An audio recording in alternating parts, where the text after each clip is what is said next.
Hello again, everyone. Today I'll be going over all the good sources of hit points in PvP. Now, many new players have expressed confusion over how to get more HP. I often recommend 570k or higher to people, but they often have no idea how to reach it. The amount of HP I recommend for all PvP characters is anywhere between 570k and 700k plus. 570k is the first goal you'd want to try to hit. Even a petless build can reach this number fairly easily. When you are close to maxed out, you'd have anywhere from 620k HP through 700k plus. Now, 700k plus usually requires you to be wearing a lot of mythic insignias in order to hit. There's an important bit of information I put in my previous video on self-healing sources that you may have missed. To reiterate what I said in that video, many sources of self-healing scale with your maximum HP, so the higher your HP is, the bigger your self-heals will be. Also, on the list, for the list on the side of the screen there, I put asterisks on all of the HP sources I actually use. Now to go over the HP sources one by one.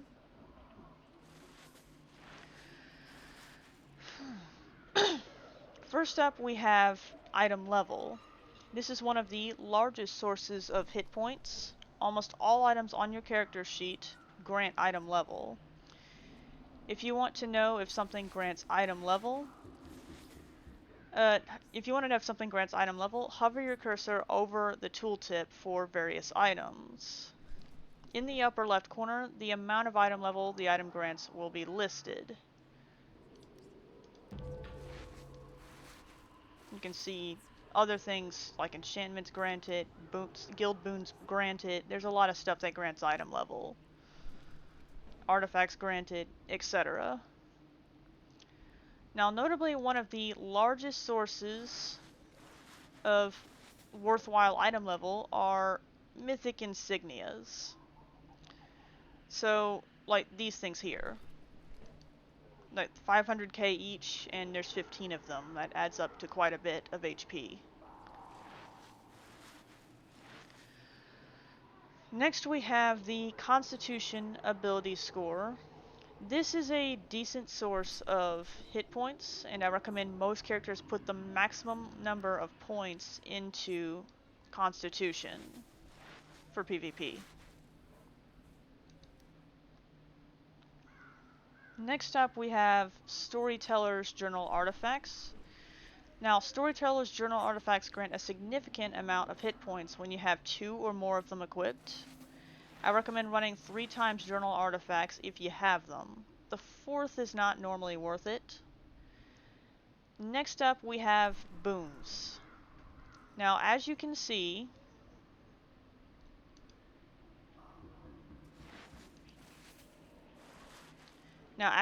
all 3 boon categories offer a significant amount of HP.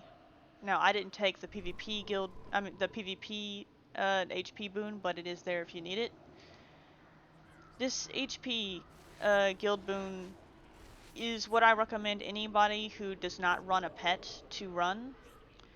If you have if you do not run a companion, then you want to run the HP boon. But if you do run a companion and your item level's really high, then at that point you probably want to switch to the defense guild boon. The reason being is when your item level is really high, it's harder to cap out your defense, but it's really easy to have really high HP. So you probably will need the defense boon more at that point. And if your item level is lower, because you don't have your pet summoned or other reasons, then you'll have a much easier time capping out defense, so you will want the hit points boon instead, because you need hit points more. Now, these campaign boons grant around 20k hit points altogether. Moving on to Radiant Enchantments. Radiant Enchantments, if you can see here,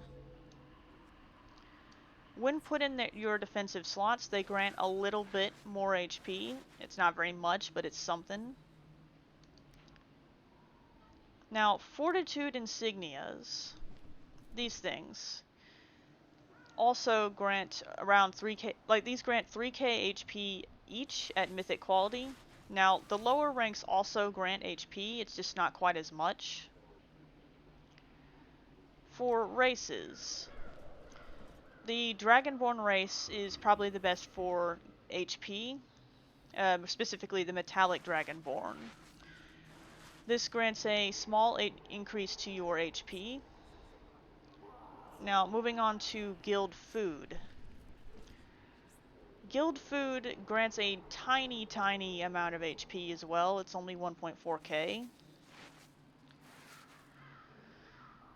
Now, moving on to Overloads.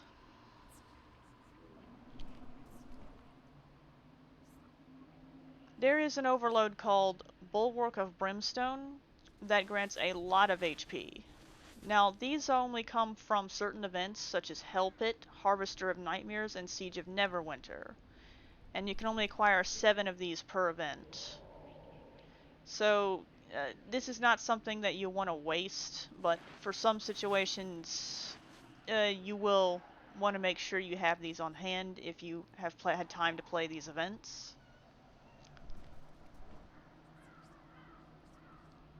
Now there's another HP increase for having a, like if you have VIP, there's another HP increase that it grants. Now if you look here, VIP grants an increase to both you and your teammates' HP called the Power of VIP. You can see it on the screen here. Now, I don't remember off the top of my head what rank grants this, but you could probably flip through these arrows here and find it.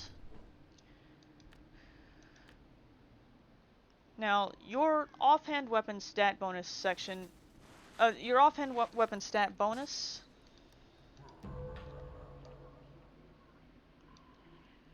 if you go here and look at the stat, you have the option to select HP. It offers HP as an option. Now, normally, like I don't normally take this, but if you are on a tankier class, this might be of interest.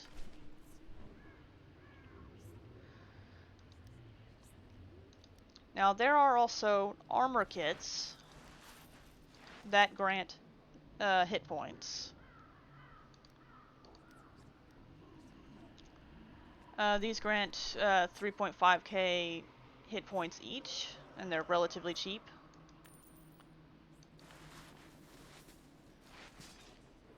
And if you, like, they go on your head slot, your chest slot, your arm slot, and your feet slot. But as you can see, I did not take any of those. I took accuracy instead. But if you wanted more HP, that is an option for you.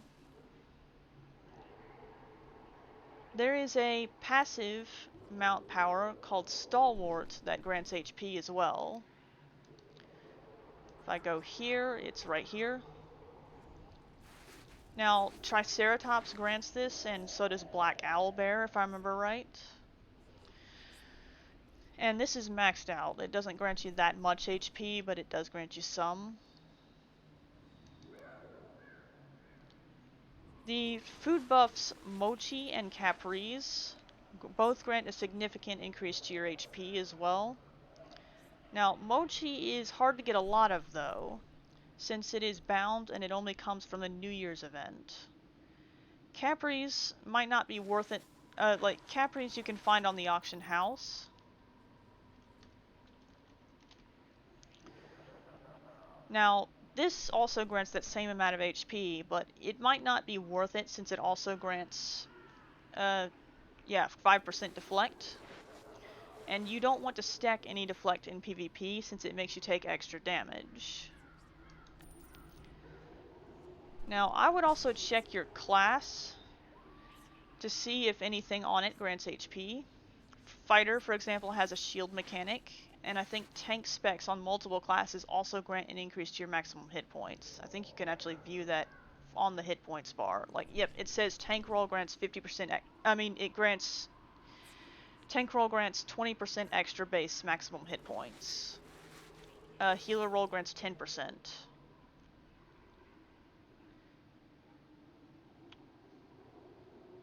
Now, while I'm at it, I will also mention two good sources of temporary HP in PvP.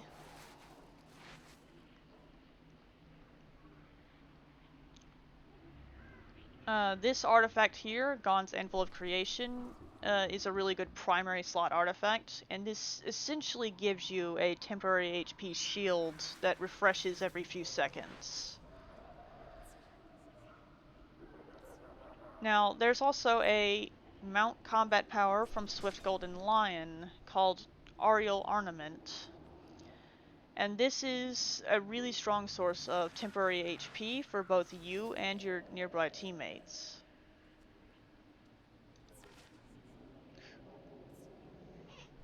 That's all of the sources I wanted to go over today. There are more HP sources out there, but none of those are worth running. See you guys next time.